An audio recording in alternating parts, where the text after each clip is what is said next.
Isa ka lang magandang mukha na gumagastos lang ng pera at nagme-makeup. Anong karapatan mong husgahan ako? Alam mo ba, hindi ngayon ang kasal mo kay Julian Thorne. Sa akin at sa kanya ito. Serena, bago dumating ang mga bisita, maging matalino ka at umalis ka na dito. Huwag kang mag-eksena. Sa madaling sabi, ibig sabihin, iniwan ka na. Nanay, Narinig mo yon? Sige, hindi na matutuloy ang kasal. Umuwi ka na. Miss Vance, magsisimula na ang rehearsal ng kasal.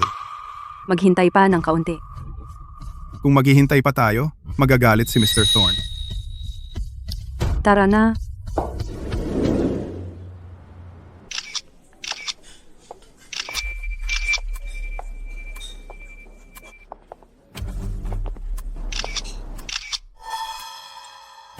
Ginoo, Para sa setup ng kasal mamaya, hayaan si Miss Scott na mag-ayos ng lahat.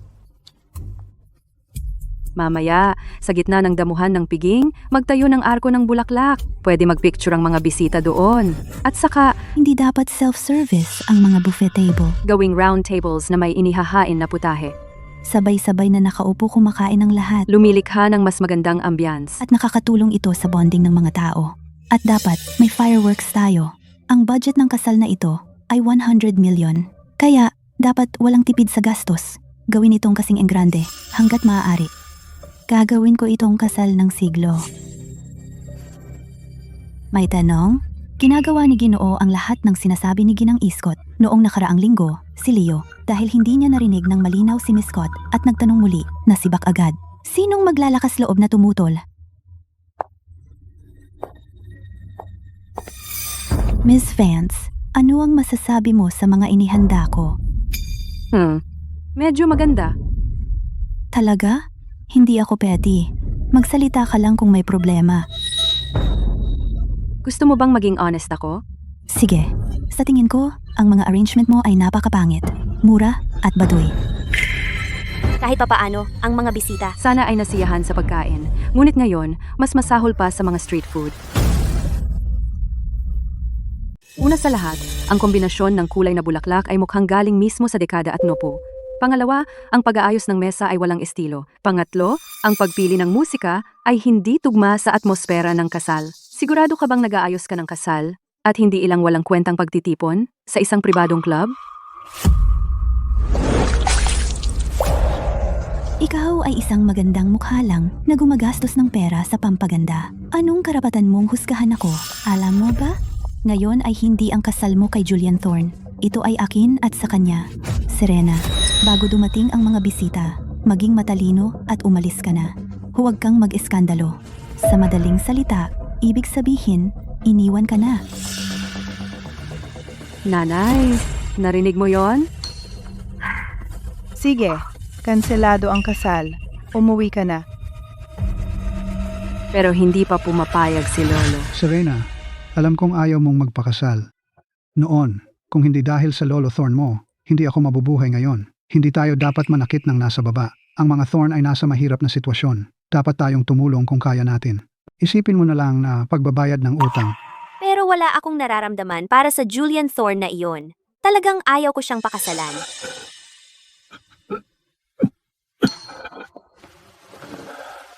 Sige, pakakasalan ko siya. Sige? Huwag kang mag-alala. Kakausapin ko ang lolo mo.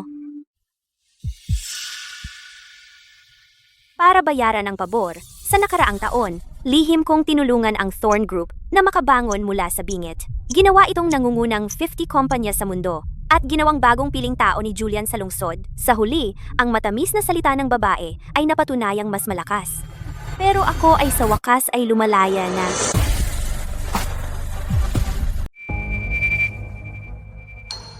Serena, sinabi ko na sa iyo na lumabas ka, bingi ka ba? Kapag pumayag na ang lolo ko, aalis na ako pagkatapos. Anong pagmamadali? Natatakot ka na kapag dumating ang mga bisita, malalaman nila na ikaw ang kerida? Alam mong wala kang karapatang nandito? Nakakahiya naman ha? Julian, Serena, kahit na nakatakda tayong magpakasal noong bata pa tayo, hindi pa tayo nagkikita noon. Hindi ko titingnan ng 2 beses ang isang babae na nag-aalala lang sa makeup at selfies at naglalaro sa kanyang telepono buong araw. Ang tanging mahal ko ay si Lynette. Kung aalis ka ngayon, maililigtas mo ang iyong dignidad. Kapag dumating na ang mga bisita at malaman na ikaw ang babaeng na nakipaghiwalay ako, walang magpapakasal sa iyo sa buong lungsod na ito. Sinabi ko na sa iyo, hindi ako makaalis ngayon. Serena, tigilan mo na ang pagiging masyadong malagkit. Lalo mo lang akong napapuot sa iyo.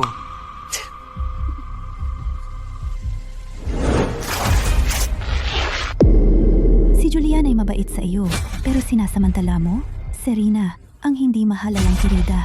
Wala kang karapatang manatili dito at sirain ang kasal ko. May tao ba? Kalag ka rin siya palabas.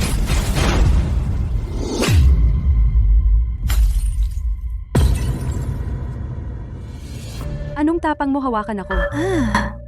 Serena, ang hikaw na ito ay nagkakahalaga ng 1,300,000. Makakaya mo ba yan?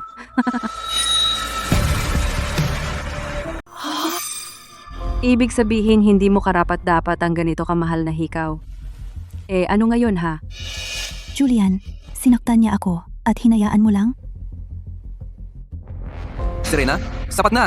Ang pamilya mo ay may utang sa pamilya Thorne. Ang pagpapawalang bisa ng engagement ay hindi kailangan ng pahintulot ng lolo mo. Lumabas ka dito ngayon din. Hindi namin siya basta-basta pwedeng palayain. Dapat niyang bayaran ang hikaw ko. Iyon ay simbolo ng pagmamahal na ibinigay mo sa akin. Hindi mabibili. Sige, babayaran ko. 300,000 ha? Hindi.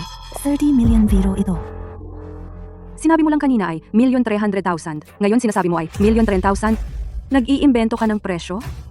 Regalo ito mula kay Julian. Hindi mabibili. Kaya ito ay milyon, alamin.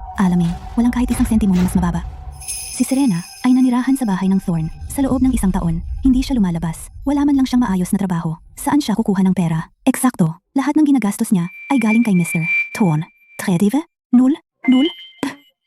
Hindi niya kayang bayaran iyan sa buong buhay niya. Well, may ibang paraan para ayusin ito.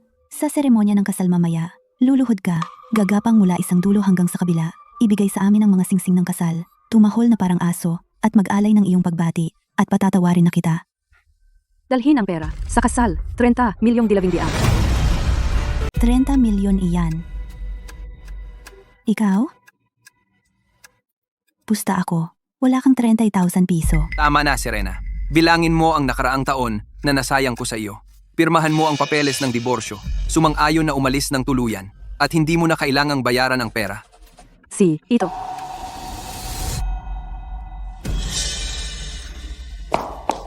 Akala mo ba tapos na ito ngayon? Kailangan mong magbayad ngayon. Bakit nagmamadali ka? Sinabi ko bang hindi ako magbabayad? Paano?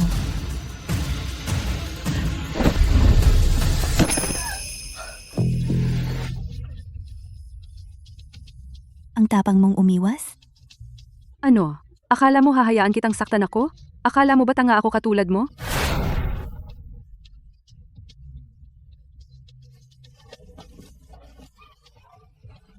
Tigil.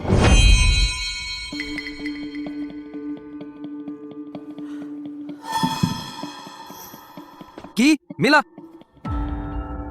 Sinubukan ni G. Thorne na umutang ng 50 milyon sa kanya noong nakaraang pagkakataon. Ginamit ang lahat ng koneksyon, ngunit hindi man lang makakuha ng appointment. Bakit siya personal na pumunta sa kasal ni G? Thorne? G. Miller, bakit kayo personal na pumunta?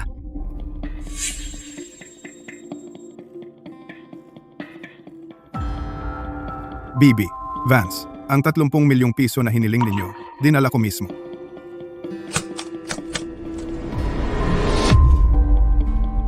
Si G. Miller ay personal na pumunta para dalhan si Serena ng pera.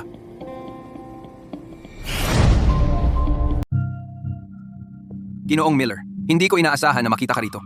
Malapit na magsimula ang kasal. Manatili ka at kumain. Ginang Vance, may kailangan ka pa ba? Wala? Pasensiya na sa abala. Alis na ako. Kung may problema, tawagan mo ako kahit kailan.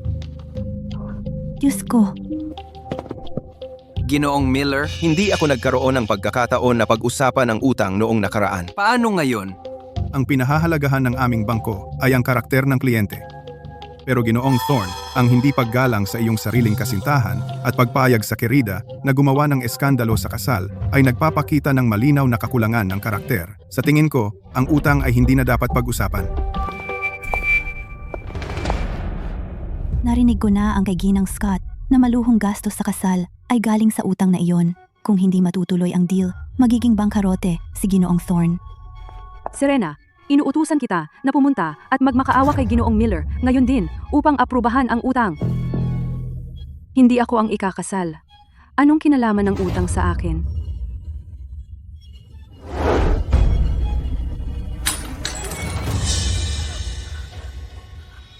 Ang kapal mo. Ano? Nabayaran ko na ang utang ko. Ngayon, pag-usapan natin ang damit ko. Magkano ba halaga ng isang murang damit pangkasal kahit, sige, babayaran ko iyon. $3 milyong. Serena, paliw ka ba sa pera? $300 milyong. Sus, nananaginip yata siya. Kahit itong wedding dress lang, malamang si Julian ang nagbayad. Ang kapal naman niya. Ang mga hikaw ni Lynette Scott galing kay Julian Thorne. Gusto niyang bayaran ko ng 10 beses ang halaga. Wala ni isa sa inyo ang tumutol. At kapag turn ko ng humingi ng pera, lahat kayo may problema. At simula nang maging parte ako ng pamilya Thorne, wala akong kinuhang kahit piso mula kay Julian. Wala ka lang kundi magandang mukha na walang silbi. Anong pera meron ka? Ang damit na ito parang galing sa palengke. Kahit na puro diamante at gintong sinulid, hindi ito aabot ng $300 milyong.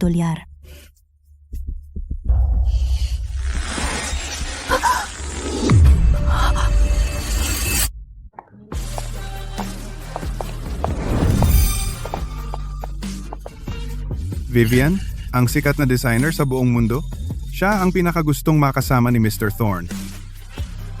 Pumunta talaga siya ng personal? Vivian, anong pakay mo rito? Pumunta ako sa opisina mo para mag-iwan ng imbitasyon, pero sinabi ng front desk na busy ka.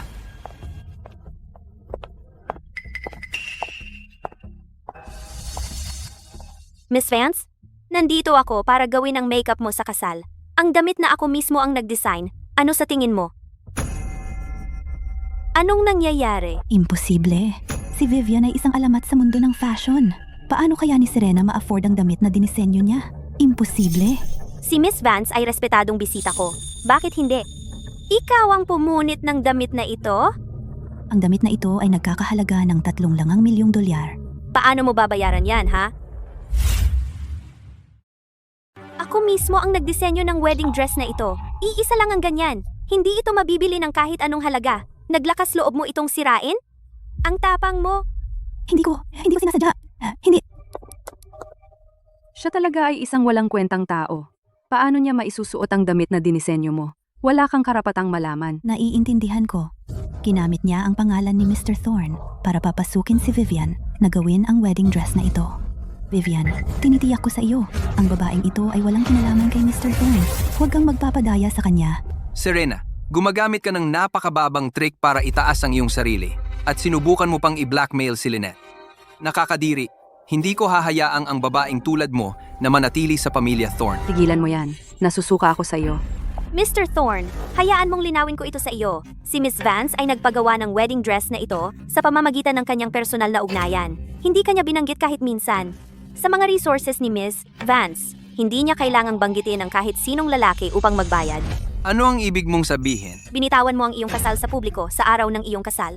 Mr. Thorne, binigyan mo talaga ako, ang iyong business partner, ng isang matingkad na aral upang patunayan kung gaano kakapal ang mukha. Ipinapahayag ko, Vivian Studio ay hindi na makikipagtulungan sa Thorne Group. Vivian, hindi namin talaga sinasadya ito. Patawad po. Mr. Thorne, hindi dahil alam mong mali ka. Alam mo lang na hindi ka na makakakuha ng pera mula sa akin. Mangyaring bayaran si Miss Vance para sa kanyang damit, ngayon na. Kung hindi, makakatanggap ka ng legal na liham mula sa aming studio. At Ang legal department ng Vivian Studio ay sinasabing ang pinakamalakas na legal team sa buong mundo. Ang makipagsagutan sa kanila, ang mga legal fees pa lang ay sobrang mahal. Julian, tulungan mo ako. $300 milyong lang iyon. Babayaran ko. Tungkol sa kompensasyon, halaga at paraan, kailangan naming suriin sa sangkot na partido. makukuha mo ang $300 milyong sa loob ng 2 araw. Siya. Miss Vance, kung wala nang iba, aalis na ako ngayon. Vivian, salamat sa pagpunta. Walang anuman. Mali ang kasal na ito. Mula ngayon, personal kong ididisenyo para sa iyo isang mas magandang damit pangkasal. Mr. Thorne, hindi na kailangang pag-usapan ng kooperasyon. Tumutok ka na lang sa kasal mo.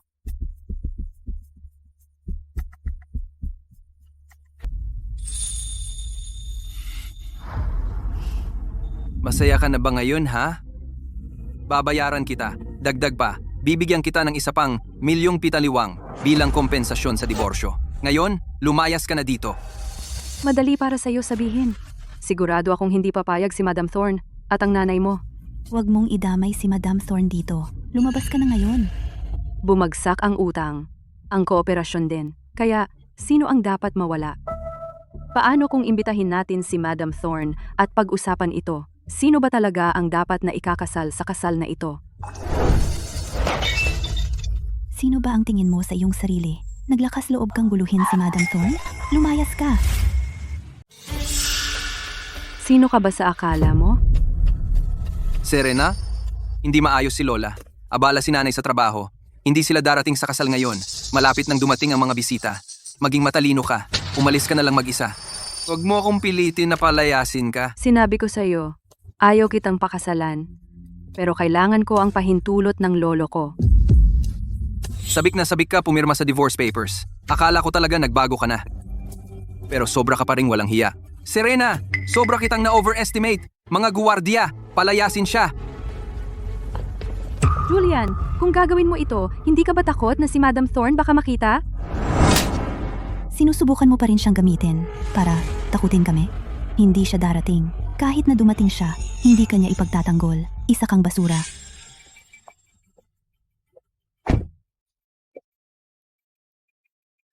Nanay, Pumasok na tayo sa loob.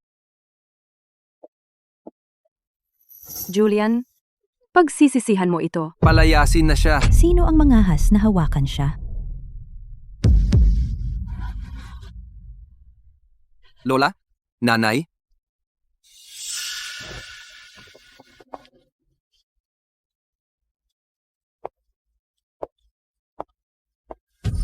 Mahal ko. Nagkamali sila sa'yo. Ako, isang matandang babae, ay humihingi ng tawad sa iyo para kay Julian.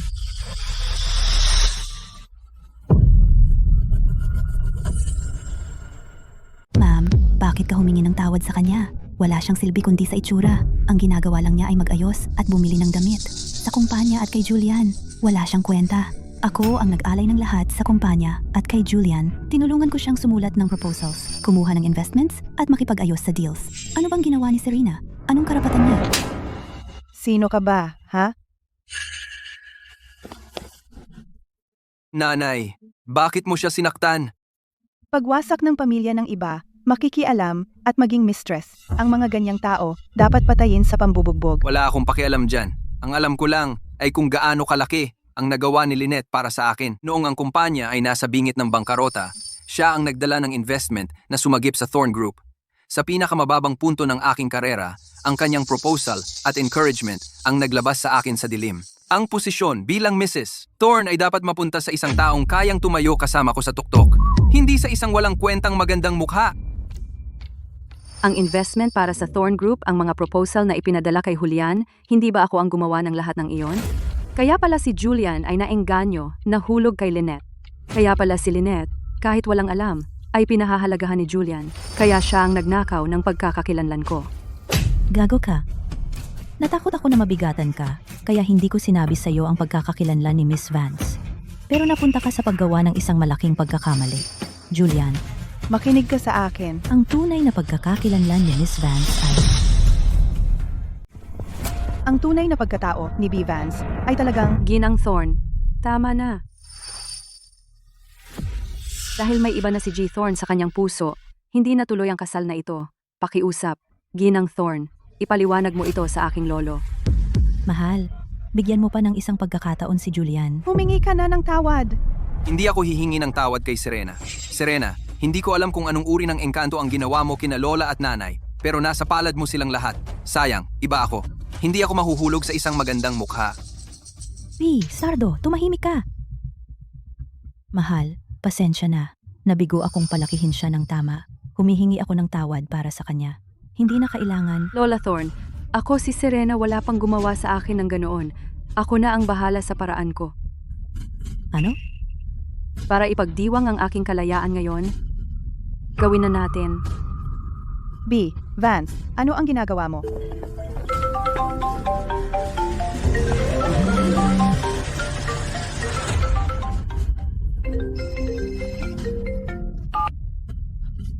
Ano ang sinabi mo? Ang stock ng kumpanya. Bumabagsak ang stock?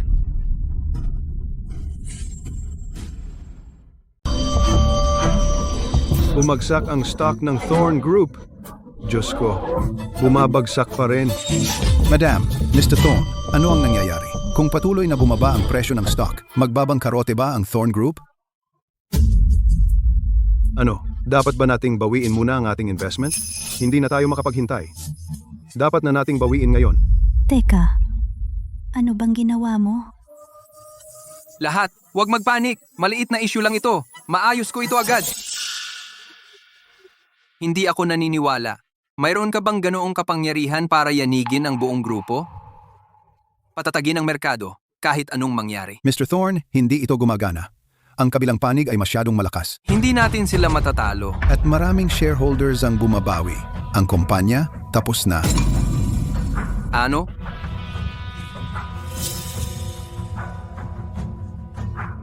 Julian, humingi ka ng tawad. Ngayon.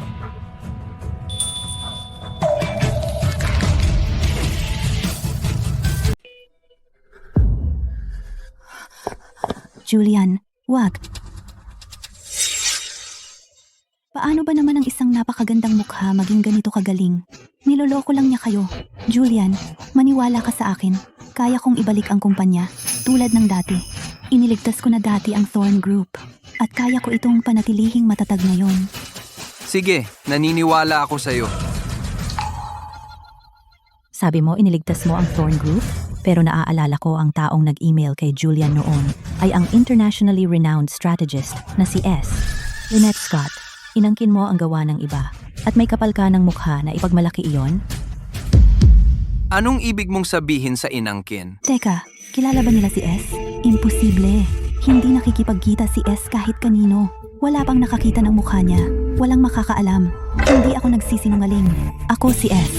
Maniwala ka sa akin. Pakiusap. Nanay, Lola, hindi ako magkakamali. Noon, ang Thorn Group ay nasa bingit ng bangkarota. Isang email mula kay S ang nagbigay sa akin ng pag-asa. Nagpasigla ito sa buong buhay ko. Doon at noon, sumumpa ako. Wala akong pakakasalan kundi si S sa buhay na ito. Ngayon, sa wakas, matutupad ko na ang pangakong iyon. Kaya kahit mapahamak ako, hindi ko kailanman pakakasalan si Serena. Ikaw na walang galang na bata. Sabi mo siya si S? Sino siya? Anong ibig mong sabihin? Wala akong pakialam kung sino siya. Ayaw ko lang sa mga tao na nag-aabuso ng kapangyarihan. Serena, ginagamit mo si Lola at Nanay para pilitin ako? Habang ginagawa mo ito, lalo akong ayaw makasama ka at hinding-hindi kita magugustuhan. Madam, hindi na kailangan. Sabi mo ayaw mo sa mga tao na nag-aabuso ng kapangyarihan. Kanina nang punitin ni Lynette ang damit ko. Bakit hindi ka nagsalita? Sinira niya ang phone ko at wala ka ring sinabi. Iyon ay dahil matigas ang ulo mo. Ngayon, tawagin mong matigas ang ulo. Paano ang dati? Noong itulak ako ni Lynette pababa ng hagdan o noong nilagyan niya ng sangkap ang pagkain ko na allergy ako. Noong pinakawalan ni Lynette ang aso niya sa akin, matigas din ba ang ulo ko noon? Matagal ko nang naririnig na pinahahalagahan ni G. Thorne si Miss Scott lalo na't napakataas. Hindi ko inaasahan na hahayaan niya siya sa ganitong antas. Anyway, pumayag ang mga Thorne na pakasalan ang anak na babae ng Vance. Si Lynette ang maninira ng tahanan dito. Ang hindi minamahal ang maninira ng tahanan. Si Julian at ako ay tunay na nagmamahalan. Ikaw ang sumingit. Gusto ko lang umalis ka. Ano bang nagawa kong mali? Malaki ang naiambag ko sa Thorn Group. Wala kang ginawa. Anong karapatan mo sa posisyong ito? Sabihin mo sa akin kung anong mga ambag ang sinasabi mo. Ikaw ba ang sumulat ng defense plan? O nag-ayos ng satellite program? O nakuha ang investment mula sa Infinity Capital? Si S ang gumawa ng lahat ng iyan. Paano mo nalaman, Bobo? Sa puntong ito, hindi mo pa ba naisip kung sino si Serena?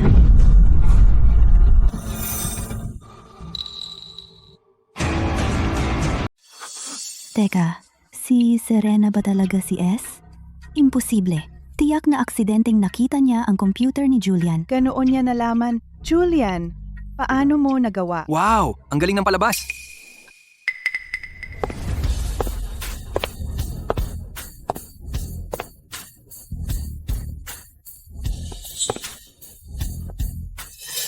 Senaryo ba ito ng tunay laban sa Peking Bride?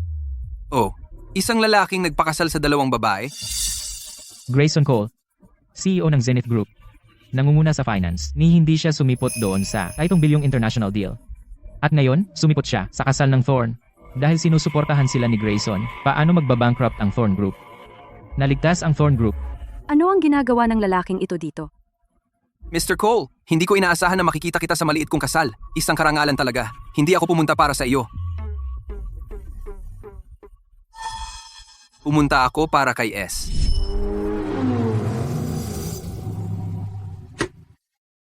Hindi ko inakala na ang maalamat na S ay ang panganay na anak ng mga Vance. Nagkakamali ka. Magkikita tayo muli. Hindi ko alam na narinig mo na ako, Mr. Cole. Kung hindi ka tututol, pwede tayong mag-usap mamaya. Sino ka ba? Buong taon na ito, tahimik ka. So, ikakasal ka pala sa Go na ito? S. Ginoong Cole, may pagkain sa ngipin mo. Huwag mong sirain ang pagtatakip ko. Kung hindi,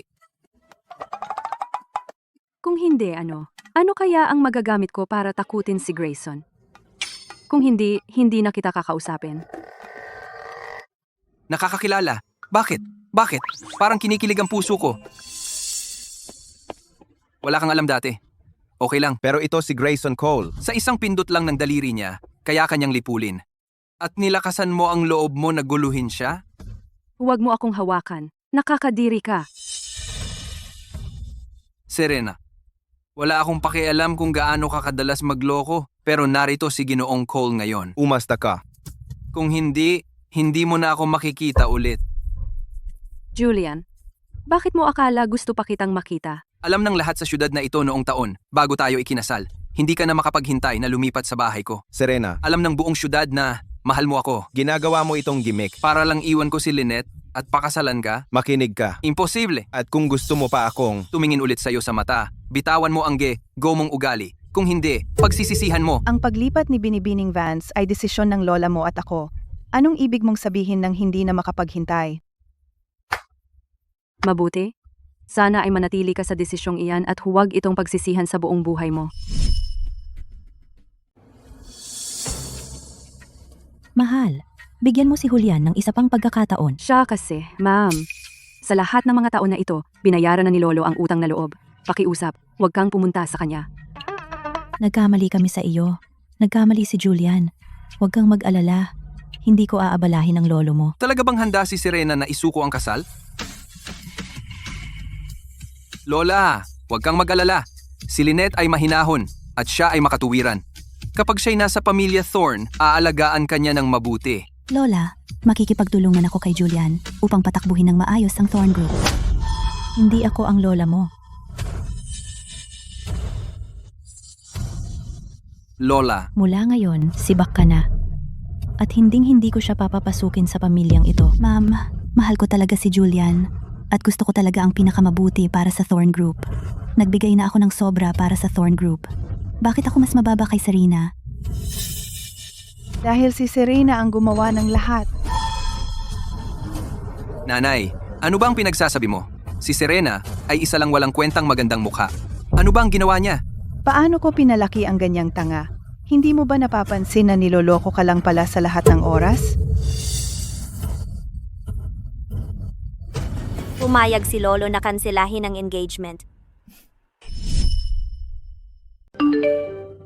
Pumayag si Lolo na kanselahin ang engagement.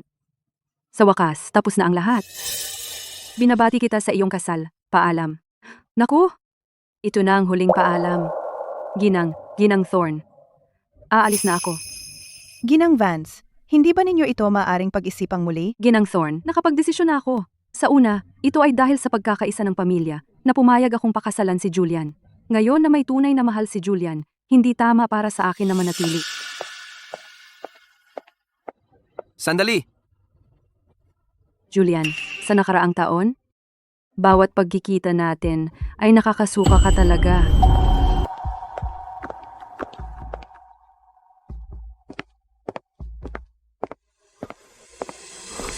Ginoong Cole, pasensya na sa nangyari ngayon. Bakit hindi ka nalang kumain dito? Sinabi ko na sa'yo, ang tanging dahilan kung bakit ako pumunta ngayon ay para kay S. Hindi para sa'yo. Wala akong interes sa'yo. Bukod pa riyan, sa isang hangal na tulad mo na hindi kayang panatilihin ang talent, sa palagay ko hindi na natin kailangang magtrabaho ng magkasama. Ginoong Cole, gusto mong makita si S? Nandito lang siya. Hayaan mo siyang kausapin ka. Sigurado ka ba talaga na siya si S?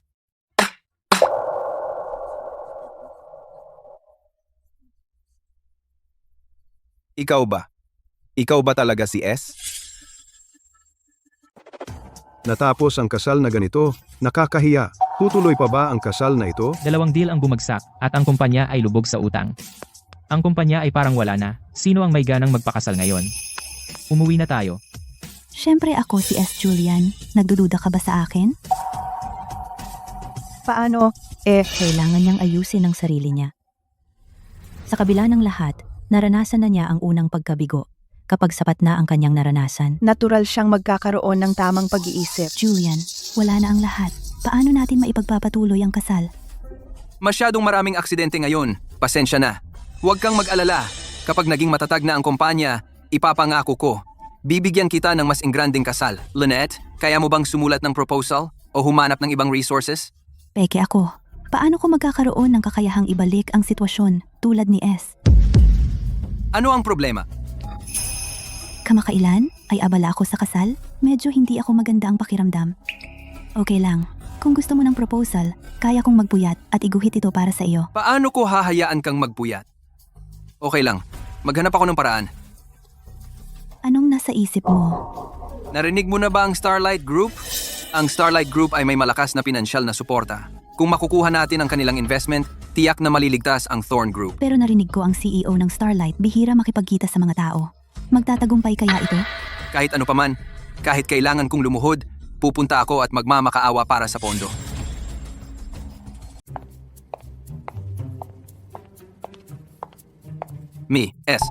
Kailangan mo ng sakay. Malayo ito mula sa sentro ng lungsod at mahirap makahanap ng taxi. Malamang ang mga vans ay hindi ka susunduin agad. Sigurado ka bang hindi mo kailangan ng sakay? Dubo?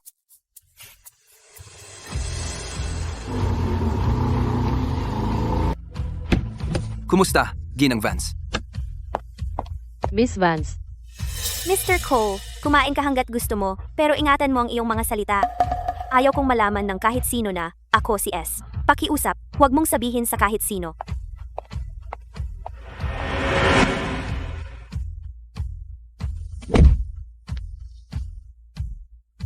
Kavili-vili.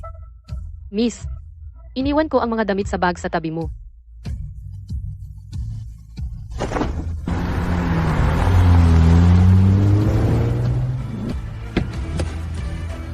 Lily, ipaalam mo sa buong lungsod.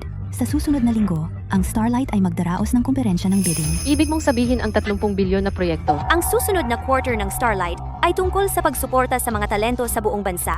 Para sa bidding, anumang proposal na may mga natatanging bahagi ay gagamitin ng Starlight. Ang 30 bilyon na iyon ay ang premyo para sa unang pwesto. Makikilahok din ba ang Thorn Group? Pwedeng sumali kahit sino, kung makukuha man ito ng Thorn Group. Depende sa kanilang kakayahan. Oh,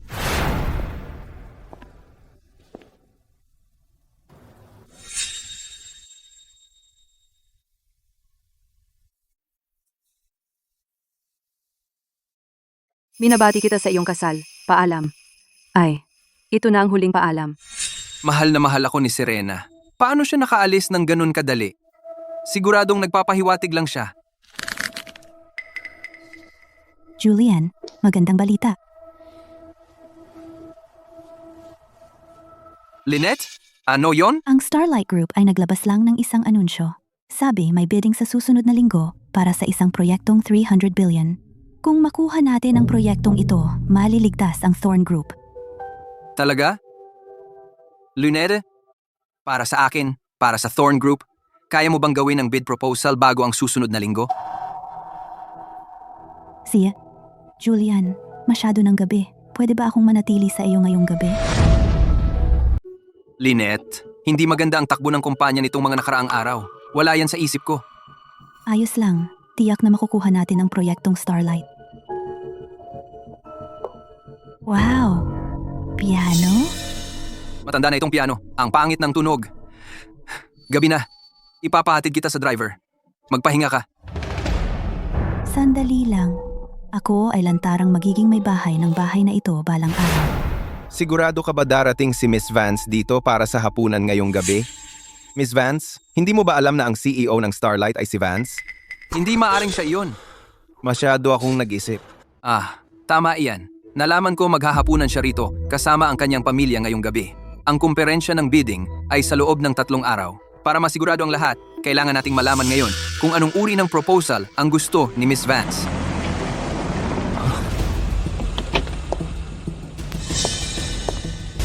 Serena? May kapal talaga siyang sumunod sa akin dito. Preston, kapag nakita ako ni Serena mamaya, siguradong dikit siya sa akin. Kailangan mong pigilan siya. Huwag mong sirain ang meeting natin kay Bibi. Vance, huwag kang mag-alala. Hindi ko siya hahayaang lumapit sa iyo. Serena, Ano? hindi ako makapaniwala na sinundan mo ako hanggang dito. Serena, hindi mo talaga ako maiwan, no?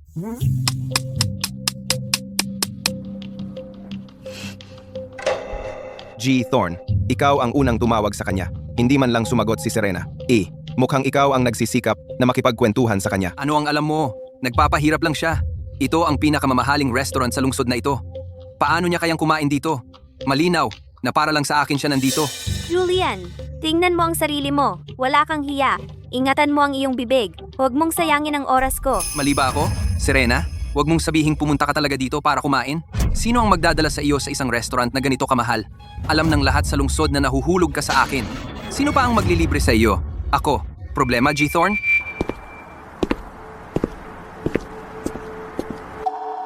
G. Cole? Kayong dalawa. Paumanhin. Huli na ako. Ayos lang. Kararating ko lang din.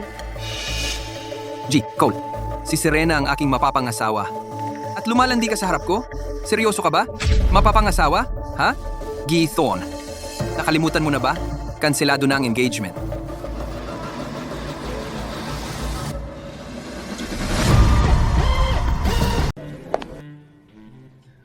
Tinulungan lang kita. At ito ang paraan ng pagbabayad mo sa akin? Mr. Cole, lagi kang napapalibutan ng magaganda. Nag-aalala ako na baka magkamali ng akala ang date mo ngayon. Sino nagsabing playboy ako at maraming babae? Hindi ko sinabi iyon. Kung ganyan ang tingin mo, wala akong magagawa. Matalas ang dila mo. Lalo akong nagiging interesado sa iyo. Tara na. Kaya ko pang uminom. Ituloy lang.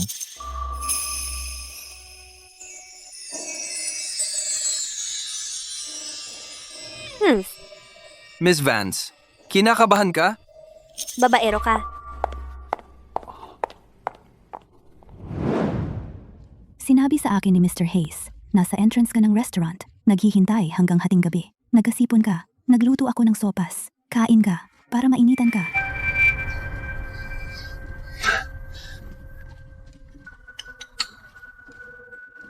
Dahil hindi natin naabutan si Miss Vance ngayon, hindi natin natapos ang direksyon ng plano. Okay ka lang?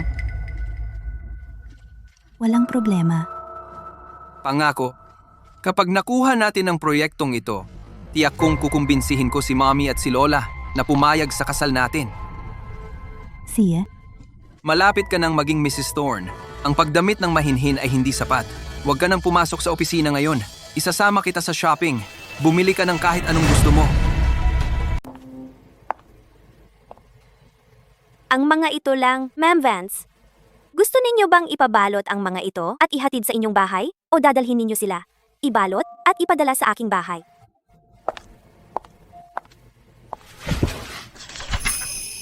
narinig ko na ang tindahang ito ay isang tindahan ng damit sa ilalim ng Starlight. Pinaglilingkuran lamang nila ang mayayaman at makapangyarihan. Lahat ay gawa ayon sa sukat. Ang isang damit ay nagkakahalaga ng 7 numero. Ikaw ang kumakatawan sa reputasyon ng pamilya Thorne. Ang mga ito lang ang bagay sa iyo. Serena, anong ginagawa mo dito? Ano? Bakit hindi ako pwede? Si Ma'am Vance ay may nagbabayad para sa kanya syempre. Lynette, ang ilang tao ay hindi karapat-dapat sa iyong oras. Ito ay nasa ibaba mo. Ang mga salita ni Julian ay malinaw na dahil sa selos. Selos siya para kay Serena? Kasalanan mo lahat ito. Talagang matiyaga ka. Serena, bakit kailangan mong lagi lumilitaw sa harap ni Julian? Sinusubukan ba ni Lynette na tumagos sa akin? Ano ang tinitingin mo? Ma'am Vance, pasensya na. Hindi ko dapat inalis si Julian at sinira ang iyong kasal. Kasalanan ko lahat ito. Kung gusto mo siyang balikan, handa akong umatras. Tigil! Hindi ko siya gusto balikan. Si Lynette Scott ay palaging mayabang at mapang-utos. Ano itong pag-arte ngayon? May mali. Ma'am Vance, hindi ko talaga sinasadya. Huwag kang lalapit sa akin.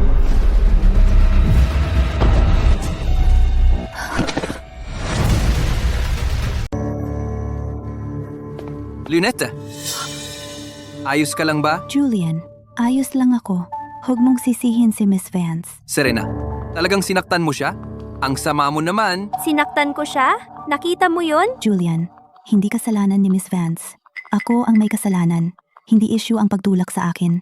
Kahit gusto niya akong saktan, hindi ako magrereklamo. Naku, ang drama? Serena, selos ka kay Lynette, di ba? Pero ang paggamit ng masasamang paraan ay lalo mo lang akong pinapuot. May CCTV ang tindahan. Paano ba siya nahulog? Suriin muna ang CCTV. Tigilan mo na. Nagsiselos ka lang. Ang sama mong babae. Sasabihin ko ito sa lolo mo. Hayaang makita niya kung anong uri ng apo ang pinalaki niya. Huwag mong pakialaman ang lolo ko. Lynette Scott, sabihin mo sa akin, paano ka ba nahulog? Miss Vance, wala na akong pakialam. Kalimutan na lang natin. Oh? Hindi. Talagang hindi. Ngayon, ito na ang totoong pagtulak ko.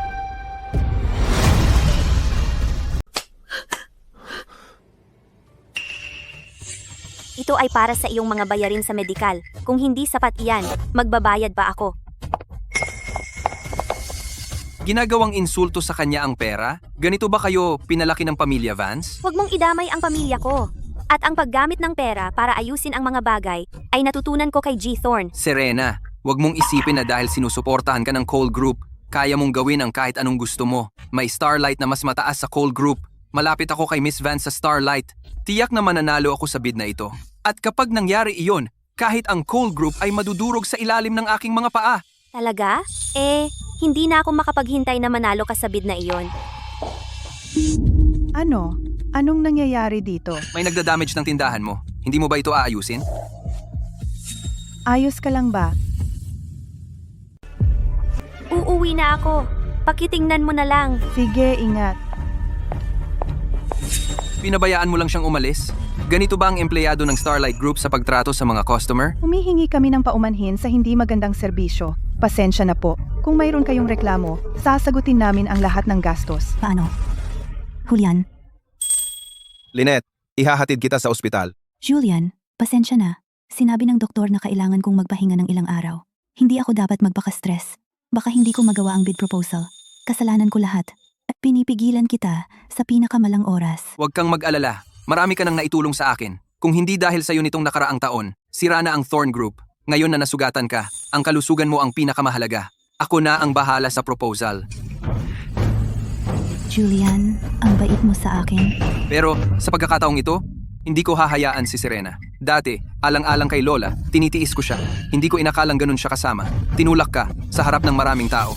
Pupunta ako sa kanya at ipapaharap at hihingi siya ng tawad sa'yo.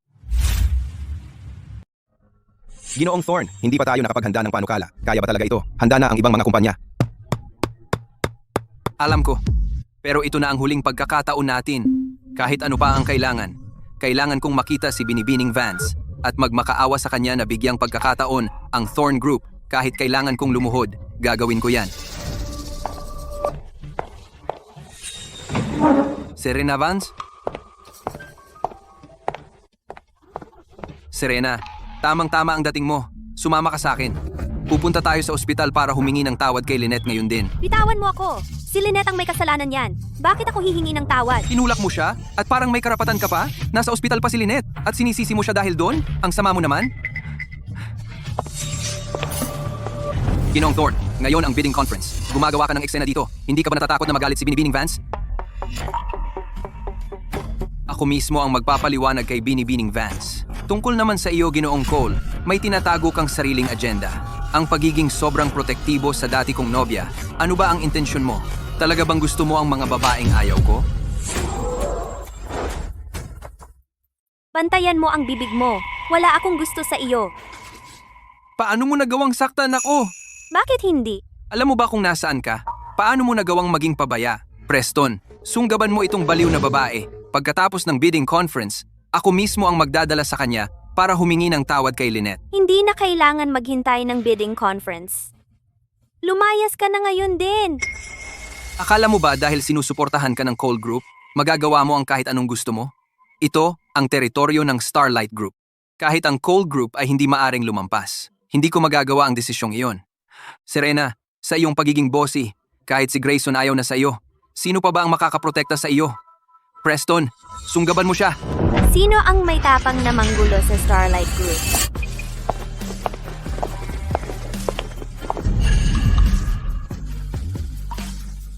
Miss Vance, pasensya na at nalate ako. Si Miss Vance? Siya ba? Serena, ginawa mo lahat ng ito para lokohin ako? Nag-hire ka pa ng mga artista at dinala mo sila rito para magtanghal. Akala mo natatakot ako? Palabasin sila. Opo. Ang kapal ng mukha mo. Sino ka ba para palayasin ako? Gusto kong makita si Miss Vance. Gusto kong makita si Miss Vance.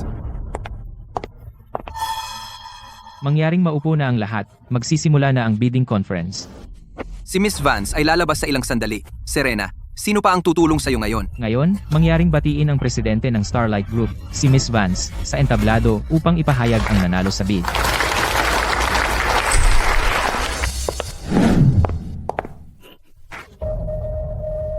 Mangyaring batiin si Miss Vance. Si Serena pala ay si Miss Vance? Magandang araw po sa inyong lahat. Ako si Serena, presidente ng Starlight Group.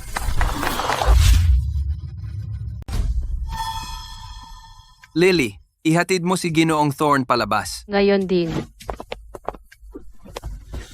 Ngayon, nais kong ipahayag ang nanalo sa proyektong ito na nagkakahalaga ng $5 bilyong ay ang Morningstar Tech.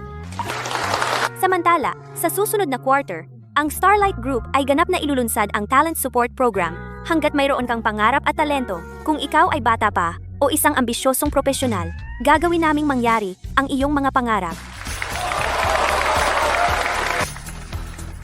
Imposible. Hindi ito maari. Si Serena, CEO ng Starlight. Imposible yan.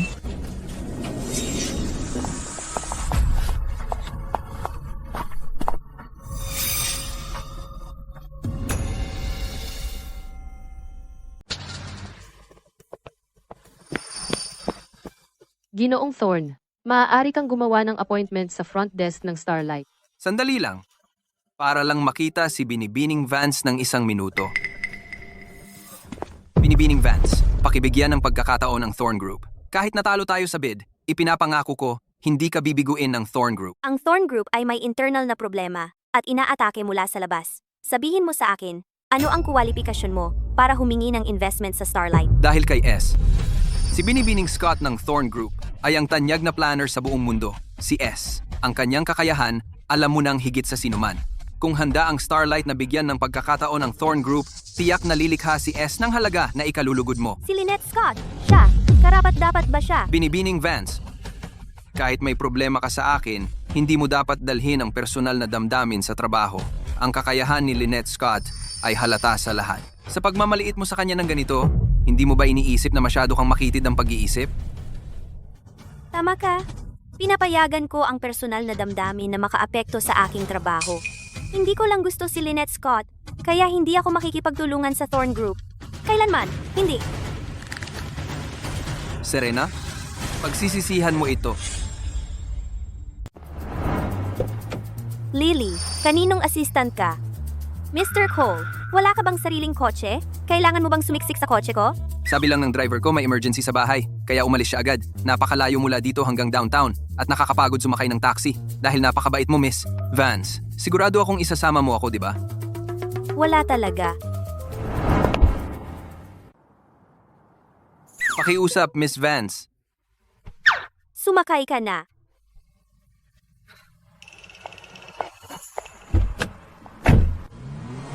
Miss Vance? Hahayaan mo lang ba si Lynette Scott gamitin ang pangalan mo para manloko ng tao? Kung mas mataas ka, Mas masakit ang bagsak mo. itinuturing na ngayon ni Julian Thorne si S bilang isang Diyos. Sa araw na malaman niya ang totoo, magsisisi siya ng sobra. Hindi ako makapaghintay sa araw na iyon.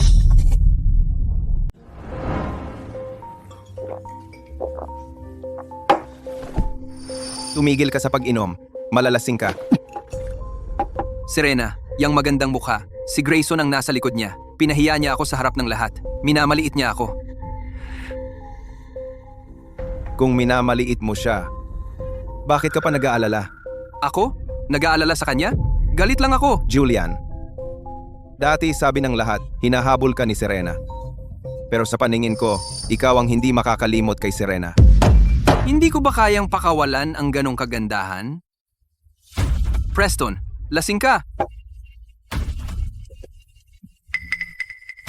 Isa lang ang mahal ko.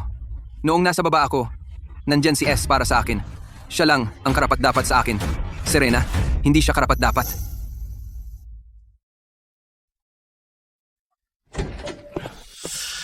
Julian, bakit ang dami mong ininom?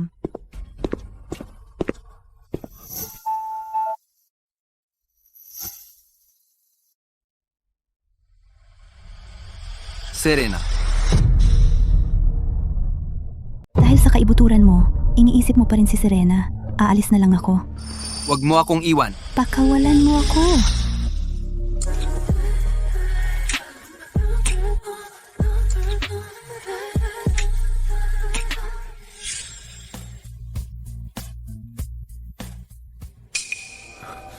Julian, tungkol kagabi, hindi ako galit sa iyo.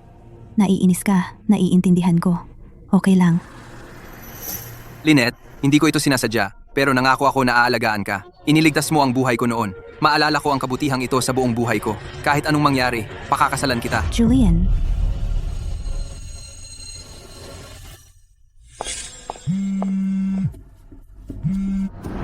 Miss Scott, May balita ako. si S ay nagsusulat muli ng mga panukala. mabuti. Tulad ng dati, i-forward mo agad sa akin ang proposal.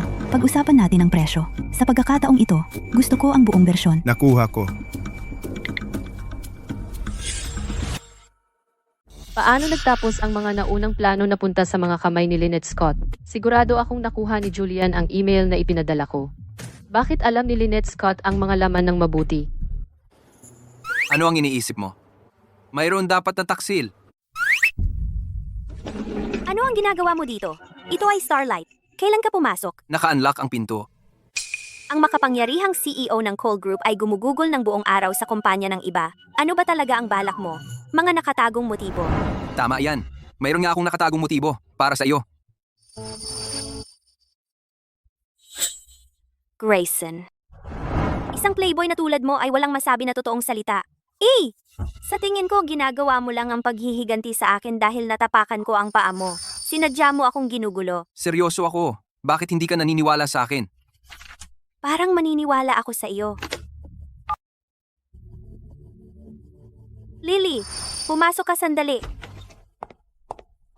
Miss Vance, gusto mo akong makita? Simula ngayon, bantayan mo ng mabuti ang mga gawain sa opisina. Sino mang pumapasok o lumalabas, lalo na kapag wala ako, iulat mo sa akin agad.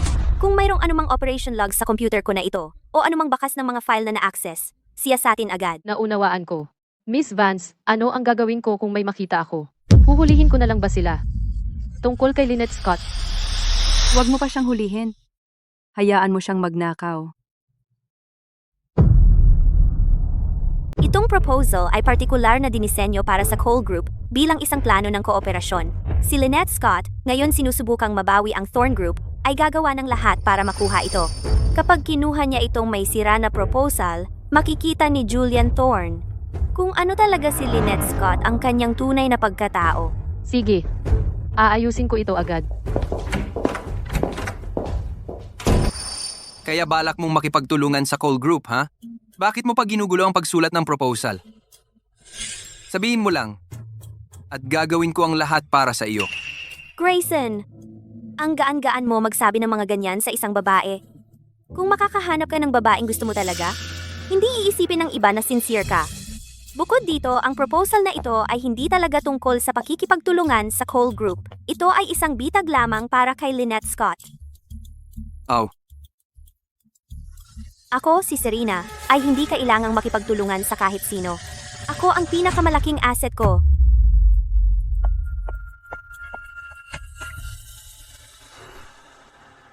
puro sweet words lang ang sinasabi ko sa'yo. Lily, bantayan mo ang pasukan ng kumpanya. At simula ngayon, huwag mong papasukin ang kung sino-sino sa loob. Miss Vance, huwag kang magalit. Sa tingin ko lang bagay kayong dalawa. Anong bagay? Bumalik ka na sa trabaho.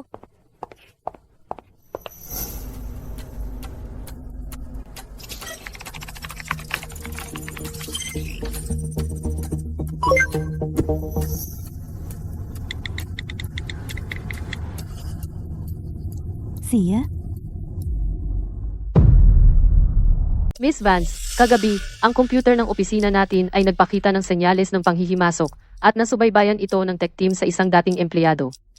Panatilihing kontrolado ang taong iyon at huwag munang kumilos. Huwag hayaang si Lynette Scott mapansin ang anumang kaguluhan. Naiintindihan. Lolo, nasa bahay na ako. Serena, bumalik ka na. Halika rito. Pumisita sa akin si Mr. Cole ngayon. At dahil napakatalino at matagumpay niya, dapat matuto ka sa kanya. Lolo, ang Starlight ay mas mahalaga kaysa sa Cole Group. Kung may dapat matuto, si Mr. Cole ang dapat matuto mula sa akin. Ay, mahal, ang bastos ng pananalita mo.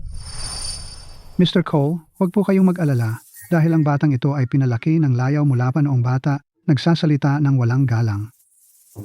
Hindi naman. Sa totoo, medyo kaakit-akit ito para sa akin. Nagsisimula na naman siya. Nagkukwento kung ano-ano. Tingnan mo ang iyong sarili. Bilisan mo at ihatid si Mr. Cole sa itaas para magpalit ng damit. Buksan ang pinto at kunin ang mga damit.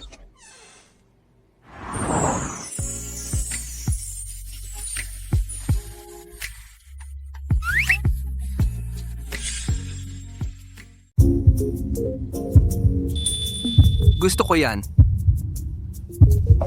Bilisan mo at magpalit ka na. Anong problema sa Ken? Paano ako naging naaakit sa ganyang mababaw na kagandahan? Nakakainsulto ito sa aking katalinuhan. Mukha ba akong kakaiba dito? Hindi. Hindi ko lang inaasahan itong bahagi mo. Maganda ka naman pala talaga kapag nag-ayos ka. Ito pala ang style mo, ha? Magsusuot ako ng ganito simula ngayon. Grayson, kung patuloy mo akong bulahin, magagalit talaga ako.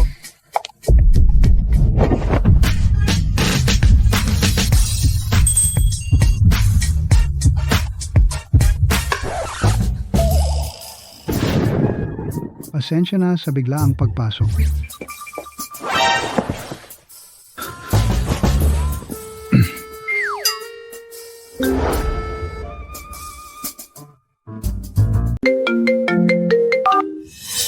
Sir Cole, nagpadala ang Thorn Group ng proyektong panukala. Sabi nila, worth billion ito. Gusto nilang tingnan mo. Kung ayaw mo itong tingnan, tatanggihan ko sila agad. Titingnan ko ito.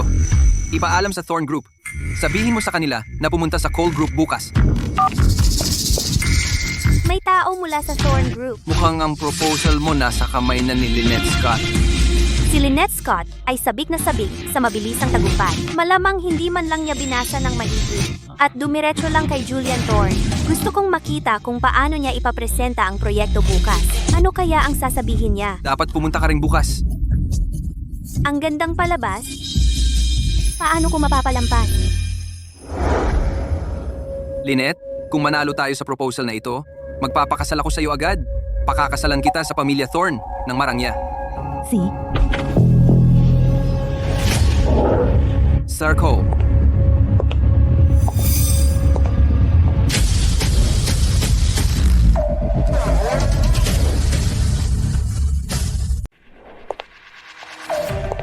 Serena, anong ginagawa mo dito?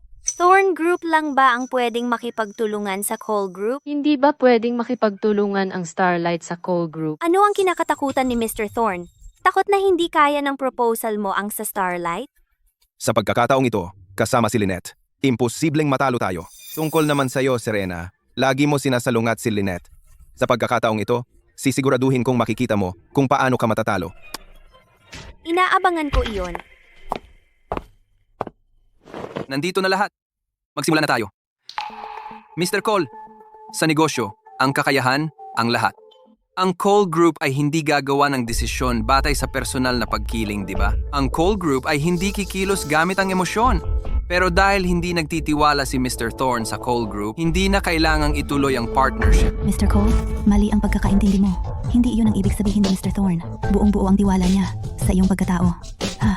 At ako ay lubos na tiwala na pagkatapos mong makita ang proposal ko, hindi ka natitingin sa proposal ng Starlight. Dahil si Miss Scott ay lubos na tiwala, suriin nating pareho ang dalawang proposal.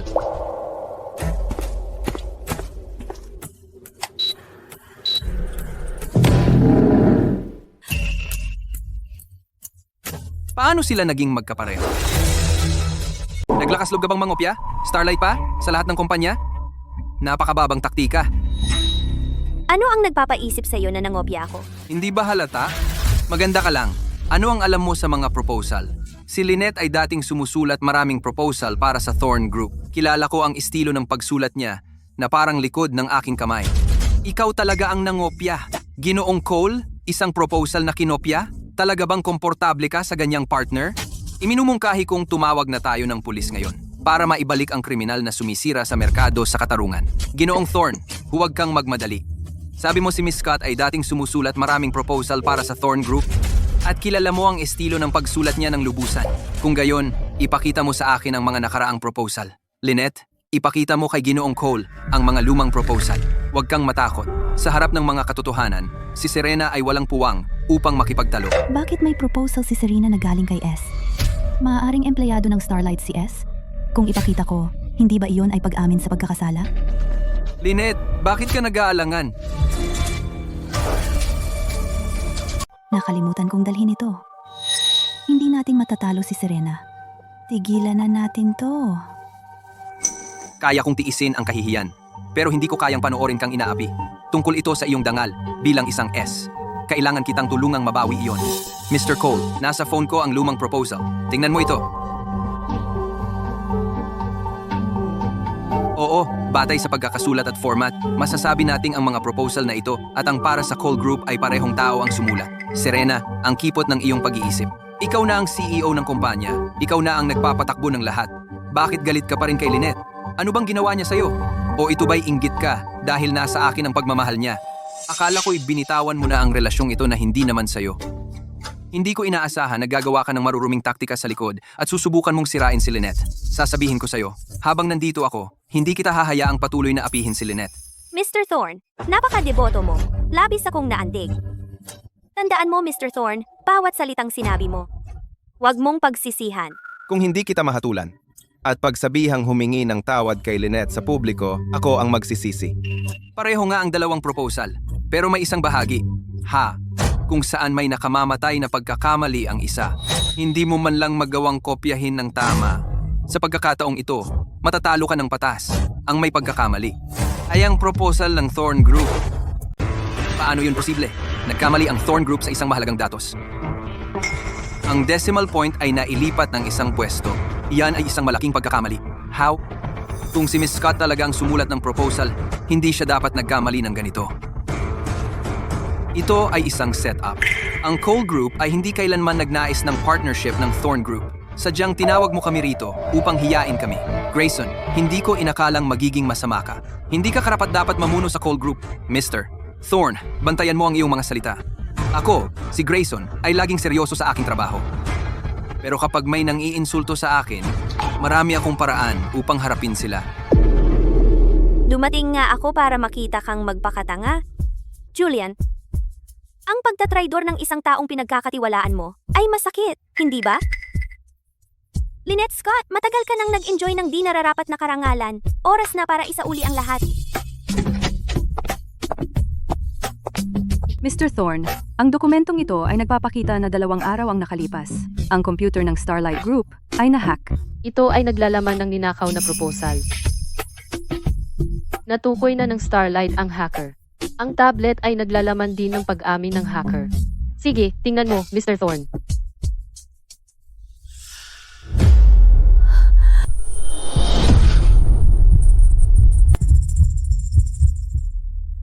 Totoong lahat ng sinabi nila. Mula simula hanggang dulo, nagsisinungaling ka sa akin. Ikaw, hindi ka si S. Julian, hayaan mong ipaliwanag ko. Hayaan mong ipaliwanag ko.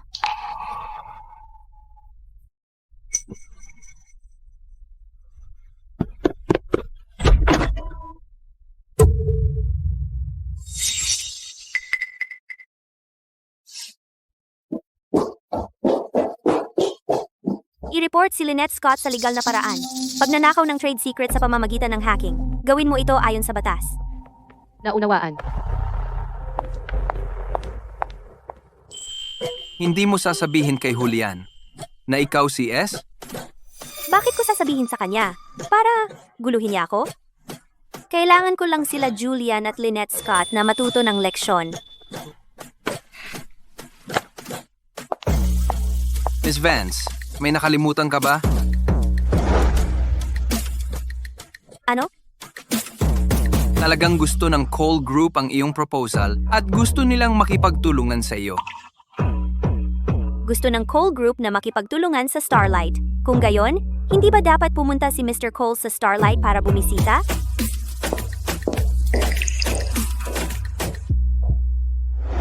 Paano iyon posible? Paano naging hindi si Lynette si S? Sino kaya si S? Sino ba talaga? Ito ang kwarto na tinuluyan ni Serena sa bahay ng mga Thorne.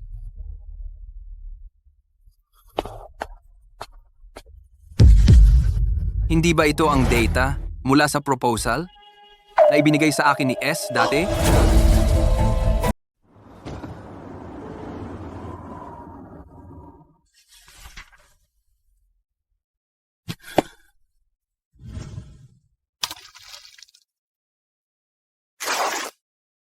Maligayang kasal sa inyong dalawa.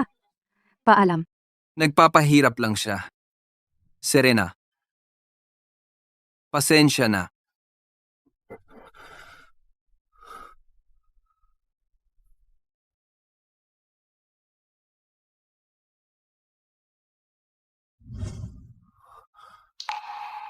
Anong namiss ko? Julian, tinawag ako ng butler. Sabi niya kakaiba ang kilos mo. Pinapunta ako dito agad. Anong nangyayari sa'yo? Nanay, alam ko na ang lahat. Si Serena ang S. Siya ang sumulat ng proposal para sa Thorne Group. Iniligtas niya ang kumpanya. Sinungaling si Lynette. Kaya sa wakas alam mo na. Nanay, Bababalikin ko si Serena kahit gaano katagal.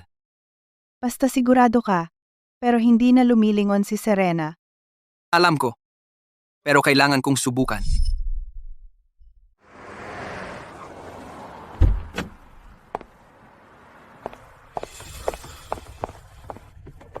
Serena, magandang umaga. Ito ang mga paborito mong rosas na Floyd. Julian, anong ginagawa mo dito? Nandito ako para ihatid ka sa trabaho. Simula ngayon, araw-araw akong pupunta. Lily, seguridad. Ginoo, pakipakita ang iyong appointment code. Serena, wala akong masamang intensyon. Hindi tumatanggap ng walk-in visitors ang Starlight. Pakiumalis.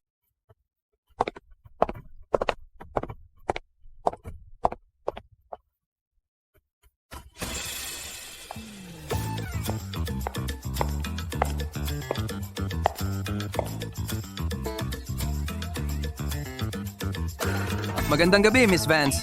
Nandito ako para sunduin ka mula sa trabaho. Anong ginagawa mo dito? Sinabi ni Lily na magtatrabaho ka ng gabi. Nag-aalala ako sa iyong mag-isa kang magdadrive. May driver ako. Nag-leave ang driver ngayong araw. Tawagan mo siya kung hindi ka naniniwala. Miss Vance, may plano ako ngayong gabi. Sinabi ni Mr. Cole na dadaan siya. Sinuhulan mo na naman ang mga tauhan ko. Hindi iyon panunuhol. Iyan ay tinatawag na pagpapalakas ng magandang relasyon. Tara, ihatid kita pa uwi. Dumating muli si Julian Thorne ngayon. Hindi ba siya napapagod sa pagpapadala ng bulaklak araw-araw? Nagsiselos ka. Selos? Sa ano? Hindi kanya mapapanalo. Paano mo nalaman na hindi ko kaya? Serena, ano ang sinabi mo? Wala, mag-drive ka na lang.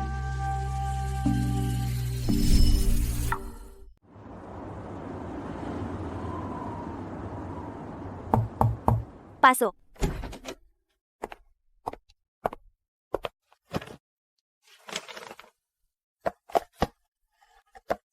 Grayson, palagi kang nasa Starlight. Wala bang pakialam ang mga empleyado ng Cole Group? Ang Cole Group ay may mga profesional na tagapamahala. Pero ikaw, kung hindi ka kakain, sasakit na naman ang tiyan mo. Paano mo nalaman na sumasakit ang tiyan ko? Sinabi ni Lily na namumutla ka kahapon. Parati mong hinahawakan ang tiyan mo. Salamat. Mula ngayon, pupunta ako araw-araw tuwing tanghali. Hindi mo kailangang pumunta araw-araw? Kailangan ko. Kung hindi, hindi ka kakain.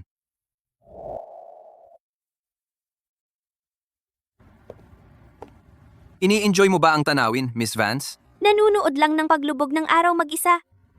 Umakyat ka rin. Dahil nandito ka. Serena, naisip mo na ba ang buhay pagkatapos umalis kay Julian?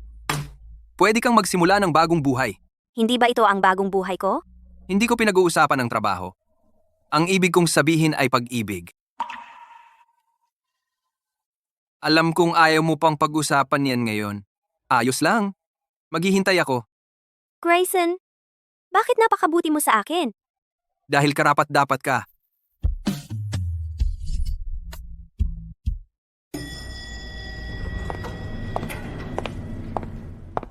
Ma'am Vance, ito ang pinakabagong plano ng Thorne Group. Pakitingnan bilang isang namumuhunan. Julian. Andyan ka pala. Bakit hindi ka sumasagot? Lunette, tapos na tayo. Siya iyon. Siya ang totoong S. Sinira niya ako. Z. Alam ko na mula pa noong una. Mula sa simula, ikaw ang nanloko sa akin. Ikaw. Alam mo lahat? Ninakaw mo ang plano ni Serena at nagpanggap kang si S ng mahigit 1 taon. May karapatan ka ba talagang narito? Serena, masaya ka na ba ngayon? Sinira mo ako. Sinira mo ang sarili mo. Bawat desisyon ay ginawa mo. Hindi ko titingnan ang plano mo. Huwag ka nang bumalik. Alam kong tatanggihan mo. Pero pupunta pa rin ako.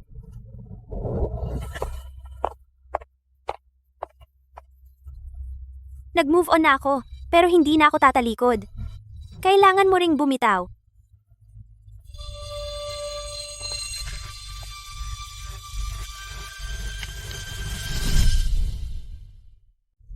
Si Serena Vance ng Starlight Group ay nakamit muli ang isang business miracle. Inilunsad ang multibilyong dolyar na renewable energy project.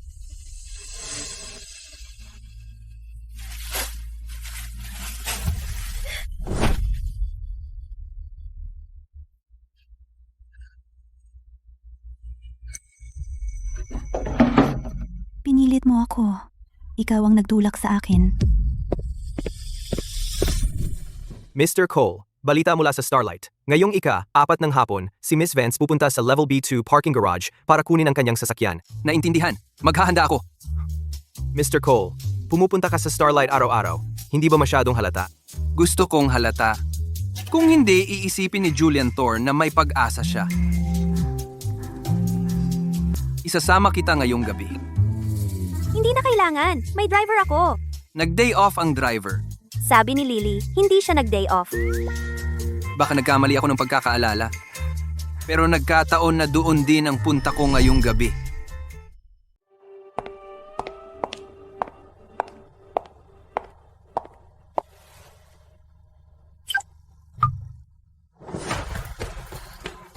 Pinilit mo ako, Serena.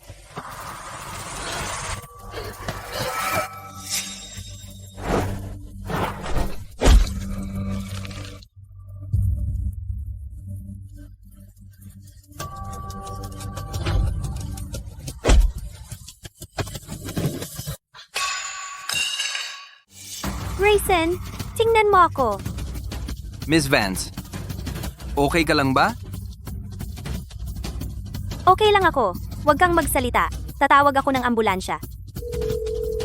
B2 level ng parking garage. May nasaksak. Malakas ang pagdurugo sa balikat niya. Bilisan mo.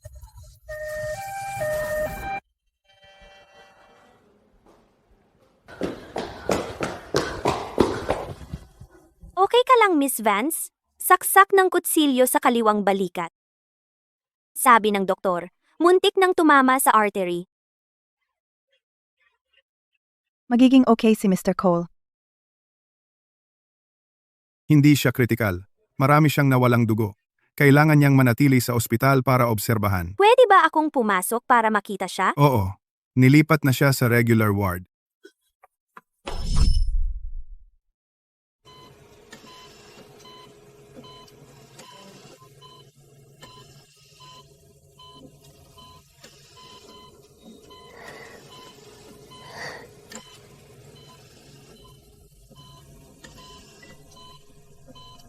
Ma'am Vance, ibagay sa iyo ang umiyak.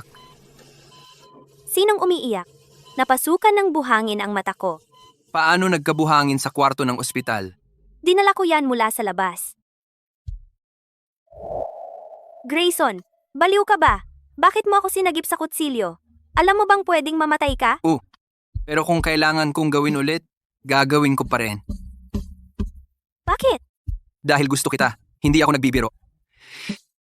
Hindi ito galawang playboy. Serena, gusto kita. Gusto na kita mula nung unang beses kitang makita sa overpass. Alam kong malamang hindi ka naniniwala sa akin ngayon. Pero may panahon pa ako. Grayson? Gumaling ka agad, ha? Si.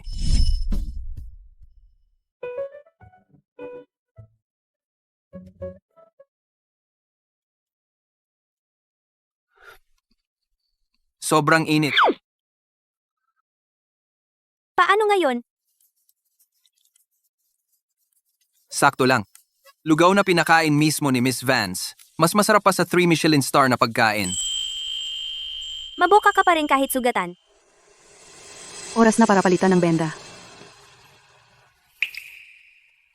Iwasan muna ang mabibigat na gawain. Mag-ingat sa sugat.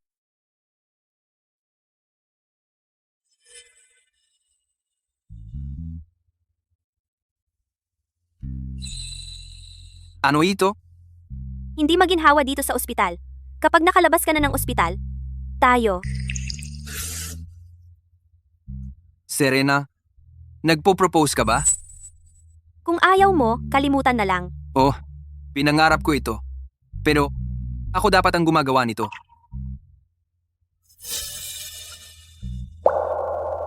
Serena, pakasalan mo ako.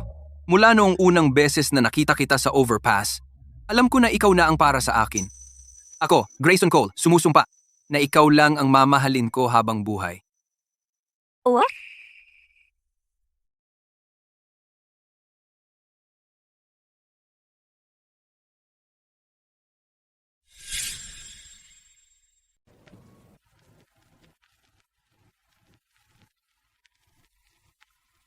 Julian, tungkol sa kumpanya, alam na ng lola mo at ako, hindi mo kasalanan. Ito ay $10,000,000. Ito ang pera na itinabi namin ng nanay mo. Sapat na para makapagsimula ka ulit. Lola? Nanay? Binigo ko kayo. Hindi mo binigo ang sinuman, niloko ka. Ang mahalaga ngayon ay ang susunod mong gagawin. Gusto kong mag-apply ng trabaho sa Starlight. Starlight. Hindi ba iyon ang kumpanya ni Serena? Gusto kong makipagtrabaho kay Serena. Hindi para makuha siyang muli. Alam kong hindi ko siya makukuha pabalik para lang makasama siya at panoorin siyang magtagumpay at makabawi. Sige. Sinusuportahan ka ni Lola.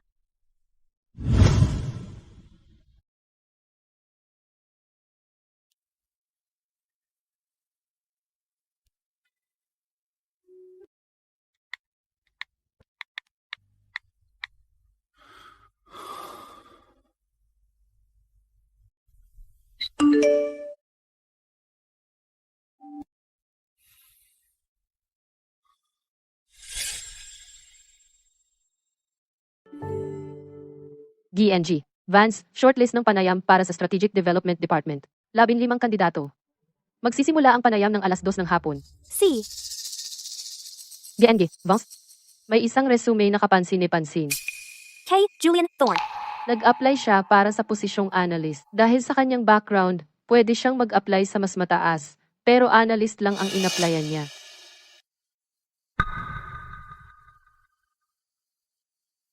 Gang. Vance, papauwiin na ba natin siya? Hindi. Paupuin siya para sa panayam. Sundin ang tamang proseso. Opo.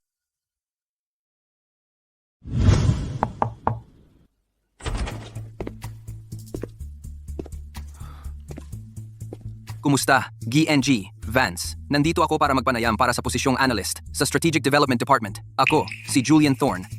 Maupo ka, pakiusap. G. Thorne, ang iyong mga kwalifikasyon ay sobra-sobra para sa posisyong analyst. Bakit ka mag-apply sa entry-level na posisyon sa Starlight? Dahil gusto kong magsimulang muli mula sa simula.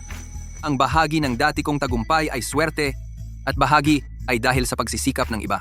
Gusto kong umasa sa sarili kong kakayahan at patunayan ang aking sarili muli. Kung hihilingin sa iyo na hawakan ang pagsusuri ng pinansiya ng isang proyekto, paano ka magsisimula? Tungkol sa lohika ng pinansiya, ang pangunahing ideya natin ay paggamit ng kasalukuyang cash flow. Para sa bahagi ng pagtatasa ng panganib, nagsagawa kami ng stress test upang masiguro ang seguridad ng capital chain sa matinding sitwasyon. At ang pinagbabatayan na lohika ng financial model ay Julian, ang Starlight ay may 3 buwang probation period. Sa loob ng 3 buwang ito, tratuhin ka tulad ng ibang bagong empleyado. Walang espesyal na pagtrato. Tanggap mo ba iyon? tanggap ko iyon. Salamat, Ging. Vance, Ging.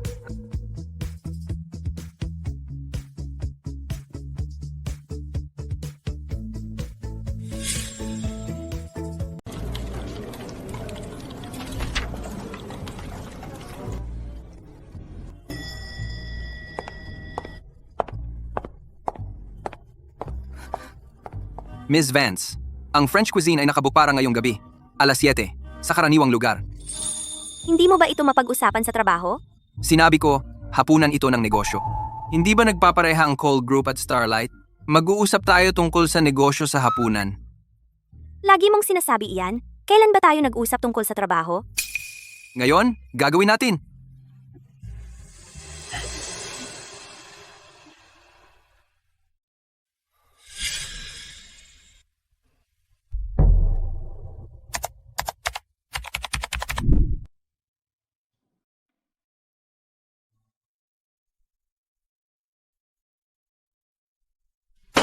Ang akusado, si Lynette Scott, nahatulan ng espiya sa korporasyon at sadyang pananakit, ay tumatanggap ng pinagsamang sentensiya na 5 taon sa bilangguan.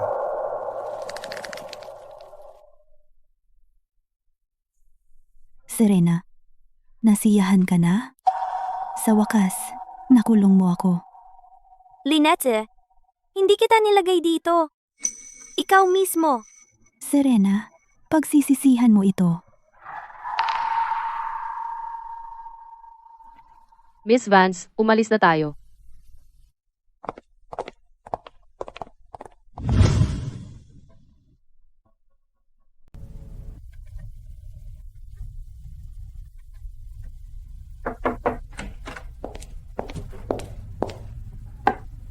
Miss Vance, si Lynette Scott ay inilipat sa bilangguan ng mga babae. Si, Miss Vance, okay ka lang? ayos lang ako. Nag-iisip lang, kung hindi ko pinakinggan si Lolo at nag-asawa sa pamilya Thorne, mangyayari ba ang lahat ng ito? Miss Vance, hindi ito kasalanan mo. Sina Lynette Scott at Julian Thorne ang mali, hindi ikaw. Siguro. Tara na. Sa pulong.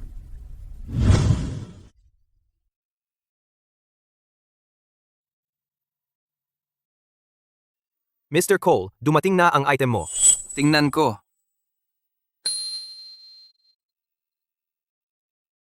Maganda. Mag-ayos ng para sa bukas ng gabi. Ano ang aayusin? Isang proposal. Pinabati kita, Mr. Cole. Ano ang kailangan mong ihanda? I book ang rooftop restaurant. Dima ang ilaw. Takpan ang sahig ng mga petals. at kumuha ng biolinista. Hindi masyadong maraming tao. Ako lang at si Serena. Sige, aayusin ko agad. Teka? Ang mga bulaklak ay dapat puting rosas. Gusto ni Serena ang puti. Si.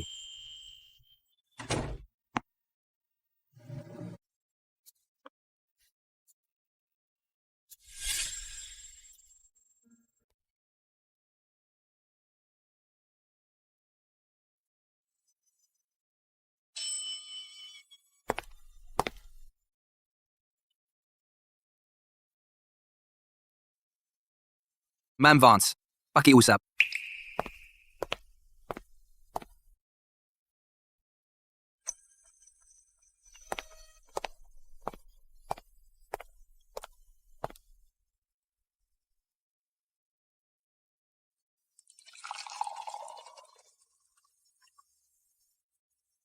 Serena, salamat sa pagpunta mo ngayon. Talaga namang pinaghandaan mo ito.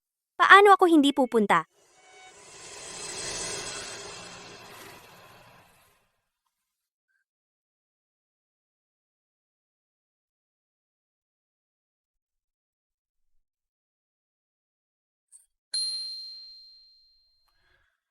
Serena, papakasalan mo ba ako? Alam kong takot kang masaktan, takot na biguin ka, takot kang magtiwala at mabigo, pero gusto kong sabihin sa'yo, hindi ako si Julian Thorne. Hindi kita bibiguin. Hindi mo pagsisisihan ito. Hindi ko hahayaang may manakit sa'yo. Sa buhay ko, ikaw lang ang nag-iisa. Owa.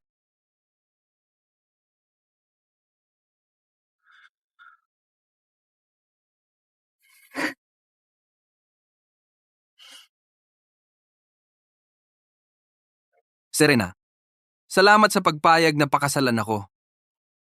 Para saan? Isinapanganib mo ang buhay mo para makuha iyon.